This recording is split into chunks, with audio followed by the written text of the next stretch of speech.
और इधर श्री जनक जी महाराज ने सुंदर पत्रिका लिखी और दूतों को दिया, बोले ये पत्रिका लेकर के अयोध्या जाओ। अयोध्याधिपति महाराज दशरथ को ये पत्रिका प्रदान करो, वो अपने परिकरों के सहित आवें और अपने पुत्र श्री राम के मंगलमय विवाह को संपन्न करा। दूत लोग मिथिला से चल पड़े। जनकेन समादिष्टा दूतास्ते क्लांत वाहनाः।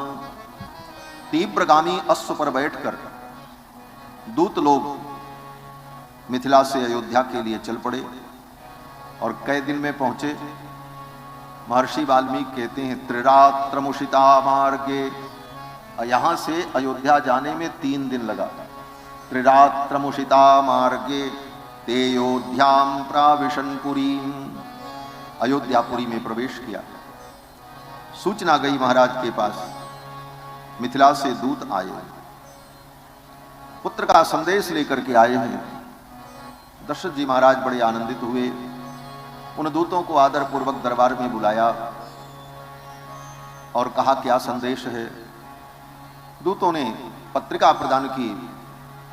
उस पत्रिका को बांचते समय, पढ़ते समय दशरथ जी महाराज के आंखों में प्रेमाश्रु आ गए। इतने दिनों बाद पुत्रों का संदेश मिला है। दशरथ जी महाराज बड़े भाव विभोर हो गए। फिर तो दूतों ने उस पत्रिका के भाव को सुनाया।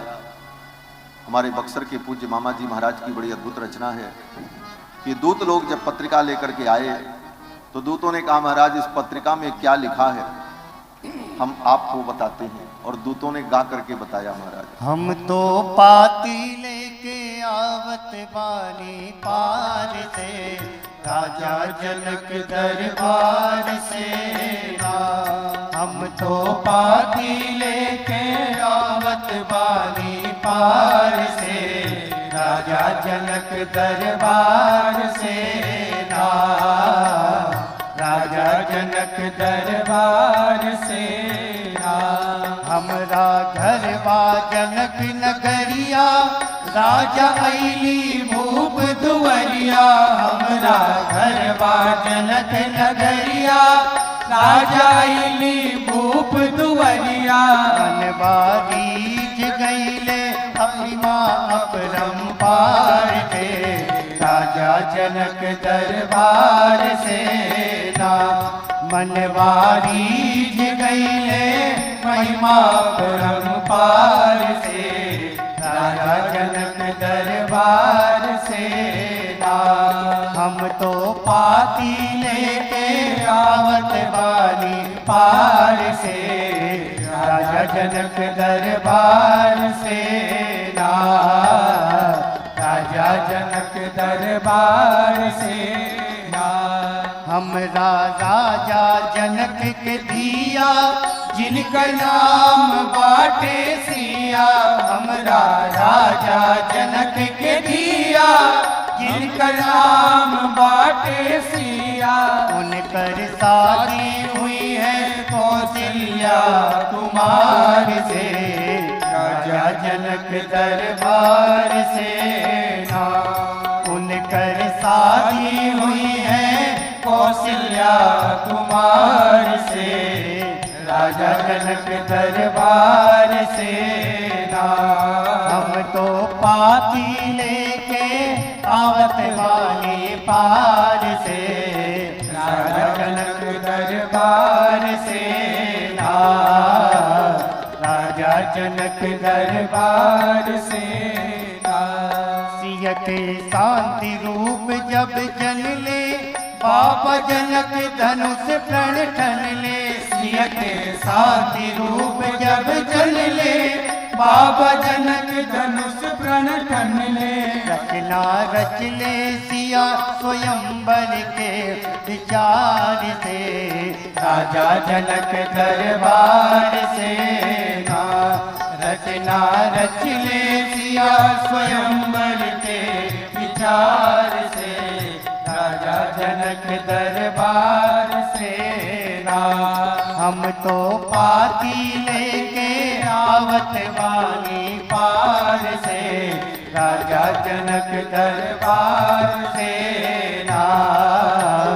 राजा जनक दरबार से जुटले बड़े बड़े भट भूप धनुआ देख के बैठे चूप जुटले बड़े बड़े भट भूप धनुआ देख के बैठे चूप दिल भर धनुष उठल ना कोनो वीर बरियार से राजा जनक दरबार से ना दिल भर धनुष उठल ना कोनो वीर बरियार से राजा जनक दरबार से ना हम तो पाती लेके आवत वाली पार से राजा जनक दरबार से ना राजा जनक दरबार से ना कहवा दशरथ जी के लाल पौले धनुष तोर जयमाल कहवा दशरथ जी के लाल पौले धनुष तोर जयमाल तीनों लोक बरल रघुवर के जय जयकार से राजा जनक दरबार से ना तीनों लोक बरल रघुवर के जय जय हो राजा जनक दरबार से ना हम तो पाती लेके आवत वाली पार से राजा जनक दरबार से ना राजा जनक दरबार से ना पाती दूतों ने कहा आपके ज्येष्ठ पुत्र रघुनंदन ने उस धनुष को तोड़ा और उन्हें जयमाल प्राप्त हुआ। तीनों लोकों में उनकी जय जयकार हो रही है। दशरथ जी महाराज बड़े प्रसन्न हुए। दूतों ने कहा महाराज अब देर न करें, हाँ जल्दी से हाथी घोड़ा साजिए और मिथिला के लिए प्रस्थान करिए।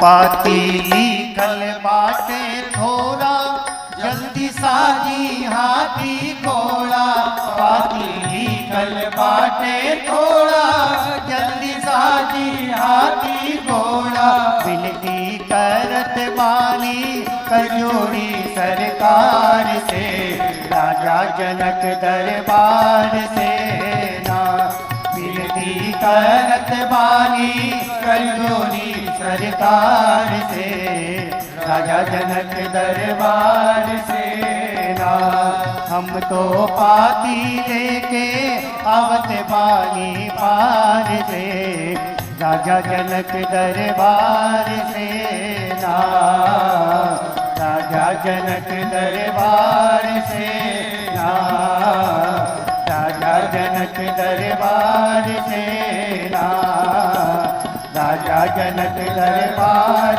से ना राजा जनक दरबार से ना राजा जनक दरबार से ना। फिर तो अयोध्या में आनंद की लहर दौड़ पड़ी। भरत शत्रुघ्न को जब पता चला दोनों भाई परम आनंदित हुए और अयोध्या में जितने राम जी के सखा सुहृद प्रेमी यह शुभ समाचार सुनकर के सभी आनंदित हुए। श्री दशरथ जी महाराज ने गुरुदेव वशिष्ठ से कहा गुरुदेव आपके मार्गदर्शन में ये मंगलमयी बारात अयोध्या से मिथिला के लिए चले और सुंदर मंगल बेला में बारात अयोध्या से मिथिला के लिए चल पड़ी। जिस दिन सूचना प्राप्त हुई उसी के दूसरे दिन ही बारात अयोध्या से मिथिला के लिए चल पड़ी। सुप्रीतश्चाब्रवीत राजा सो यात्रेति च मंत्रिणः। अपने मंत्रियों से दशरथ जी ने कहा स्वः कल ही बारात का प्रस्थान हो और सुंदर मंगलमयी बेला में अयोध्या से बारात मिथिला के लिए चल पड़ी। बहुत सारा धन वस्तु उपहार सब दशरथ जी महाराज लेकर अपने परिकरों के सहित मिथिला के लिए चल पड़े।